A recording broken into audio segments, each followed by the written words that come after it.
High friends, good morning. Real blogger Jyoti চ্যানেলে সবাইকে স্বাগত। আশা করি তোমরা সবাই আছো, যে যেখানেই আছো ভালো আছো। তো দেখো, আজকে শ্রাবণ মাসের তৃতীয় সোমবার বলে আজকে আমি 5টার সময় উঠে পড়েছি। দেখো, জানলাটা খুললাম, বাইরে মানে কিছুটা অন্ধকার বা আলো ফুটেছে, কেবল এখন আলো ফুটছে। তো ভাবলাম ওপরে যখন এলাম তাহলে আগে ওপরটাই সেরে নিই, তো ওপরটাই সেরে নিচ্ছি। তোমাদেরকে আজকে ওপর থেকে শুরু দেখালাম। তো আমি ঘরের জানলাটা বন্ধ রাখি রাত্রেবেলা, যেহেতু বৃষ্টি ফিষ্টি হবে কোথায়, তখন কে আবার দৌড় দিয়ে আসবে বা ঘুমের ঘরে বুঝতে পারবো না। তার ফলে রাত্রেবেলা জানলাটা বন্ধ করে যাই। তো সকালবেলা এসে জানলাটা খুলে দিয়েছি। তো জানলাটা খুলে দিলাম, দিয়ে খাটের বিছানাটা ঠিকঠাক করে ঝেড়ে নিলাম। আর তারপর জিনিসপত্রগুলো একটু করে মুছে নেবো। যদিও বা আমি বিছানাটা মানে যেদিন আমি ব্লগ করি তার আগের দিনই আমি বিছানাটা ছেড়ে রাখি, কারণটা এই বিছানা বেড কভারটা পাততে গিয়ে অনেকটা টাইম লাগে, তখন তাড়াহুড়ো করে হয় না। তার ফলে তোমাদেরকে উপরের ঘরে বেডশিট পাতাটা খুব কম দেখাচ্ছি, কারণ ইদানিং একা হাতে সব কিছু করতে হয়। তারপর শাশুড়ি নেই বলে সব দায়িত্ব নিজেকে পালন করতে হয়।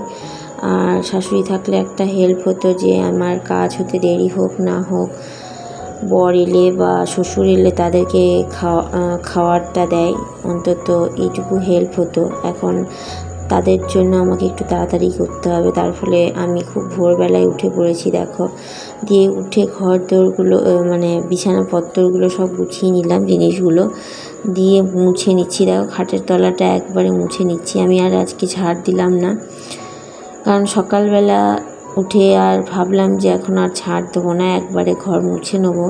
তো ঝাড় দিলাম না, একবারে মুছে নিচ্ছি। আর যদিও বা নোংরা আমার ঘর বাড়িগুলো কমই আছে, তার ফলে একবারে ঘর বারান্দা যা আছে সব মুছে নেব। তো সে কারণেই আমি ঘরটা আগে মুছে বার করছি, তারপরে বারান্দাটা করব।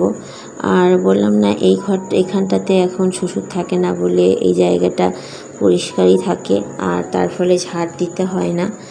আর সত্যি কথাই, শ্বশুর থাকলে এখানে শ্বশুর তো বিড়ি খায়, তার ফলে এই জায়গাটা খুব নোংরা করে ফেলে, তার বিছানাটাও নোংরা হয়। তো এখন পরিষ্কার আছে, তো সে কারণে আমি ভাবলাম যে এই সাইডটা আমি এখন পরিষ্কার করে নিই।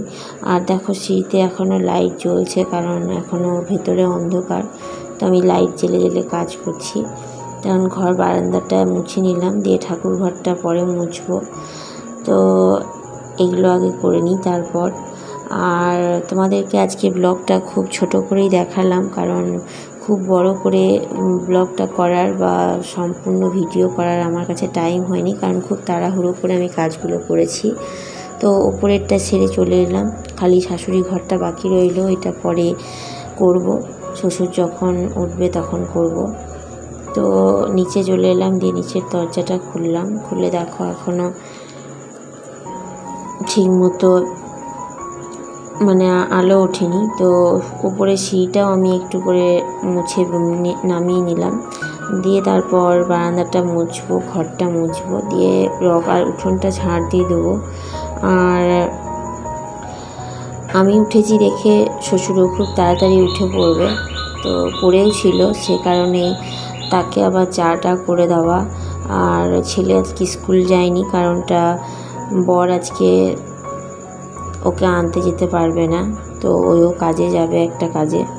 তো 9:30টার মধ্যেই বাড়ি থেকে বেরিয়ে যাবে, তার ফলে আমি বললাম তো আমি এসে রান্না করব, ওকে নিয়ে আসবো, দিয়ে অনেকটাই মানে টাইম লাগবে, ফলে পারবো না। ওই জন্য বললাম থাক, তাহলে আজকে স্কুল যেতে হবে না, কারণ ওকে আবার নিতে যাওয়াটা খুব কষ্ট হয়ে যাবে। তো সে কারণেই আমি আর ওকে স্কুল পাঠালাম না। তো এখন বারান্দাটা মুছে নিচ্ছি। আর তারপর অনেকটাই আমাকে ভিডিও মানে করতে পারিনি, অনেক কিছুই দেখাতে পারিনি। আর তার কারণ হচ্ছে তাড়াহুড়ো করছিলাম, আর সে কারণেই আমি ভিডিওটা করতে পারিনি। আর বাড়ির পুজো আর্চা করব বলে পুজোর সব জোগাড়জান্তি করতে হবে। আর আমাদের বাড়িতে যেহেতু মা অভয়া, অন্নপূর্ণা, নারায়ণ ঠাকুর, তো শিব ঠাকুর সবাই একসাথেই আছেন, তো আমাদের নারায়ণশিলা থাকলে তো মেয়েদের নাকি পুজো করতে নেই, তো সে কারণেই আমরা বাড়ির মেয়েরা বা বউরা কেউ পুজো করি না, তো ছেলেরাই পুজো করতে পারে বা পুরোহিত দিয়েই পুজো করানো হয়। আর শিব ঠাকুর, বড় বড় শিব ঠাকুর আছে 4টে শিবলিঙ্গ, সেটা আমরা মেয়েরা পুজো করি। তো সে কারণেই ভাবলাম যে বর যখন ঠাকুরের মাথায় জল দেবে, তো আমি একটু নৈবেদ্য তৈরি করে দেবো বাড়ির ঠাকুরের জন্য, তো একটু নিবেদন করে দিতে বলেছিলাম। সে কারণেই আরও তাড়াহুড়ো করছি, কারণ সে 9:30টার মধ্যেই বাড়ি থেকে বেরিয়ে যাবে, তো তার আগেই পুজোটা সারতে হবে।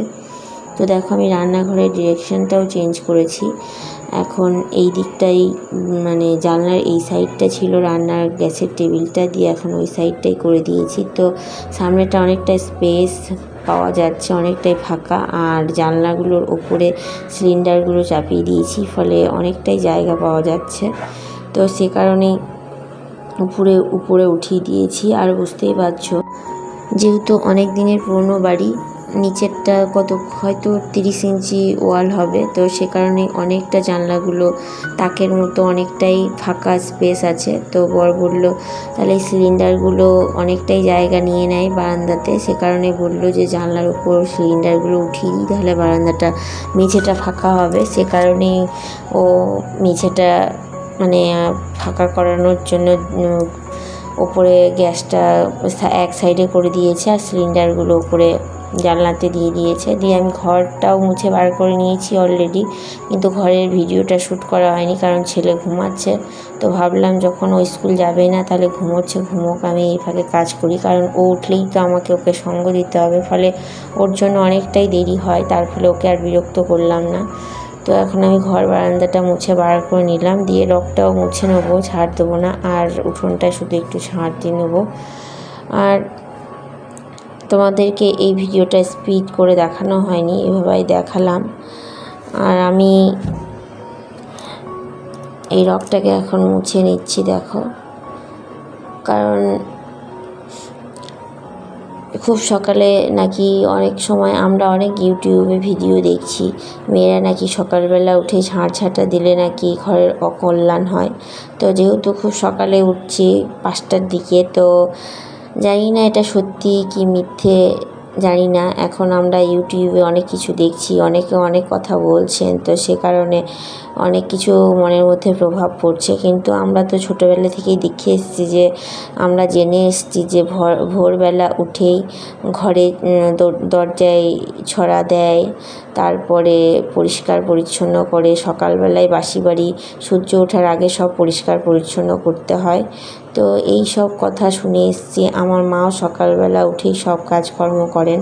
আর সত্যি কথাই আমাদের বাড়ির মেয়েদের বিশেষ করে মানে যারা একা কাজ করে, তারা ভোরবেলা উঠে যদি এই সব কাজগুলো না করে না, সকালবেলা উঠে আর একা হাতে এত সব কিছু করা সম্ভব হয় না।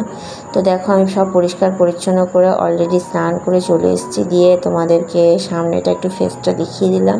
তো আমি ঠাকুর মন্দিরটাও পরিষ্কার পরিচ্ছন্ন করে ফেলেছিলাম, যেটা তোমাদের দেখাতে পারিনি। তো সব কিছু রেডি করে দিয়েছি, বর এখন পুজোতে বসেছেন, দিয়ে পুজো করবে, তারপর বেরিয়ে যাবে।